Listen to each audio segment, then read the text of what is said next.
Hey everybody, it's Alan Smith, and I'm back today with a brief studio update, show you a few things I've been working on here in the shop.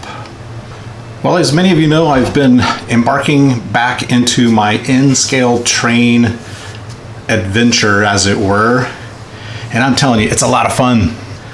Please check out my Facebook group, Alan Smith Hobby and Wargaming Group. I'm putting a lot more things on there more frequently than I do have time to shoot and edit a YouTube video. So you'll find a lot of my updates, and I also invite those of you who join the group to please share your projects and your hobby interests on there as well. Now, those of you that have been following on my Facebook group have recently seen I've been working with this material here, and it is KATO. K ATO, KATO Unitrack, made in Japan with pride and with a lot of quality. Now, if you're looking to get into model railroading and you don't have a lot of space, want to use up a lot of space, N-scale is the way to go for sure. It's the 15 millimeter, like Wargaming. It's not 15 millimeter scale, but it's similar to that, is that it's going to take up less space and be more ready out of the box type situation. So you get this stuff, the track is already on the roadbed. It clicks together. You can unclick it, click it, and you will see that in this upcoming clip here, I will show you that I have put more power points around my track, and that is basically areas where there's power coming to the track. Now, in my previous edition of this layout, which I built 20 years ago for my kids and me, of course. And we ran this track a lot. We used it a lot. It's been a nice little starter track. It's a 6x4, classic 6x4. We positioned it up underneath the basement stairs going down into the basement, which at that time was also my office. And it was nice. I had a nice little office, and this layout I could tinker with when I needed to just clear my mind or take my mind off of work. So I went from 2 power points on the old layout configuration to 6 power points. And that basically is so that when you're working your turnouts and your switches, you don't lose power, which is a problem we had with only having 2 power points on our alternate sides of the track. There were areas of the track, if you worked a turnout, you would lose power to your engine. That's not a good thing. So if you're looking at getting into this hobby, I highly encourage you to. It is extreme hobbying, that's for sure. A lot of model building, a lot of recreating scenes and doing diorama type effects.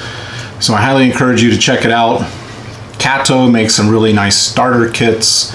It comes with your engines, your rolling stock, and your track, and your power supply, your controller and everything all in one kit. They're going to be running anywhere $250, $350 US, but it's a great starting point. Now, my new layout I'll be working on once the studio is finished and completed, I will be probably going with an N-scale flex track and really coming up with my own layout. You're a little bit more restricted with this. You've got different radius curves, you've got different lengths of straight track. So you can do a lot with KATO Unitrack, but I think this new layout I'm going to do is going to be a little bit more scaled up as far as the next level.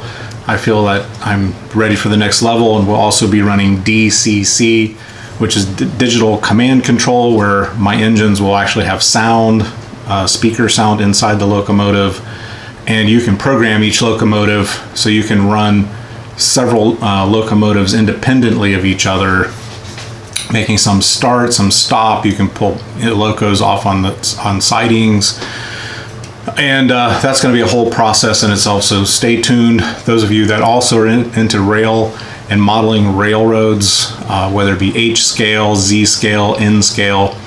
N scale is that nice in-between scale. HO scale, if you wanted to do most of your basement or a spare room into a train layout, it's certainly a way to go also. But yeah, let's go to the footage here, you can see here that I basically have, this is my passenger train, working on replacing some of the ballast alongside the track. I didn't just go with the stock ballast. I also put loose ballast and then glued it down with watered down white glue. Got one of my freight trains there off on a siding. So you can see here I just have some temporary trees. We're going to be redoing the whole layout on new trees. They'll be removable. And you can really see how we've really got the extra power points in the track. This is 2 new turnouts. That the old turnouts from 20 years ago just weren't holding up anymore, so I went totally replaced those. And you can see there's a power point right there, the 2 little small pieces of track. I have another section of power going past this turnout, so part of the 6 new power points. And you can see here there's a lot more space on the layout. I'm going to put some more buildings and some other mini dioramas. Here's the K ATO standard. It's a power pack and throttle all in one, and you can get your turnout switches that all plug in together.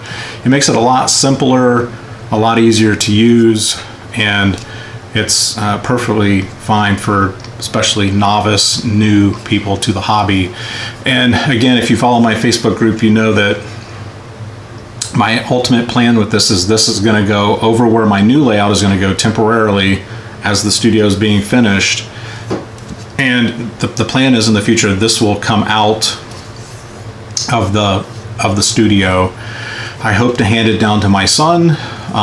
We're definitely going to store it out in my heated workshop and cover it, tarp it, and so I'm making it so all the scenery and things that I have on the layout can easily be taken off. I haven't decided whether I'm going to probably do a little magnetization. The trees will just have holes where the trees go, and we'll make it so that it's easy to transport. It's easy to plug and unplug the controllers and the switches, put everything in a box, and then transport it to wherever it needs to go.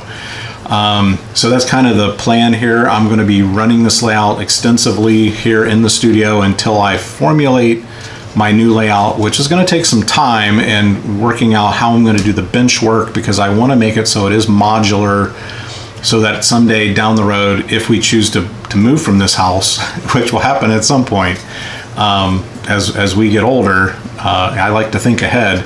It'll be easy to take out and easy for someone to deal with if, God forbid, when something does happen to me someday, my kids can make use of it. That can be sold, so someone else is getting use out of the layout. So that's the plan going forward. So we're going to go to our next cutaway here. I've just been also working on my Continental Army, just basically getting past all the blue coats section. I've been outside doing things outdoors for the last few months. So it hasn't been a huge amount of progress made on this, but now that we're starting to get cold here in central Ohio, early November, I'm definitely gonna be able to start cranking on this Army and get it done. So that is the plan here short term. So basically, now that I'm going to be able to get down here in the studio on a more frequent basis, outside doing a lot of cycling, a lot of trips, check out Exploring with the Smiths. You'll enjoy some of the footage that we share with the public on our mission to get people outside and doing fun things, exploring their state or their area that they live, and really discovering new activities and fun things to do. Only other thing here I've been working on, which I'm really excited about, is this new Black Seas from Warlord Games. So I've got this ship done. No, it's not going to be surfing in mud. I'm going to be doing that in a white or gray base coat. Haven't decided which yet. You can see here I watch a lot of What's Neat This Week, which is a great train podcast I highly recommend. It's hosted by Ken Patterson, and he also does Model Railroad Hobbyist Magazine's YouTube posts. So I highly encourage you guys, those of us modelers out here and war gamers, it's still all part of the same hobby. It's all modeling. It's all working with your hands and building and painting things. And I'll tell you, you really need to, I'll put some of the links in the description below for Ken Patterson and a couple of the other YouTube channels that I've discovered where the modeling quality is ridiculous, what some of these guys are doing.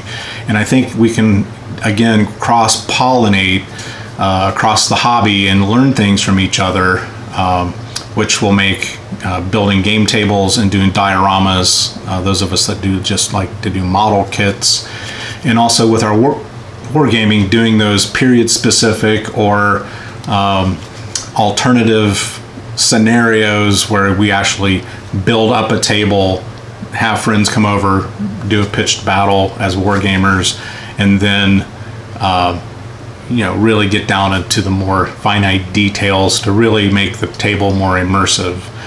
All right, so I hope that shows everybody a little bit what I've been up to here in the studio. I'm looking forward to putting up a couple videos a month this point going forward. I'm still really busy. We're going to be cranking more on the studio this winter and pushing towards that final goal of getting everything finished, and we can get even better content up here on the channel for you guys. All right, thanks for watching. Hit the like button, click the subscribe button, and for God's sakes, don't start hobbying.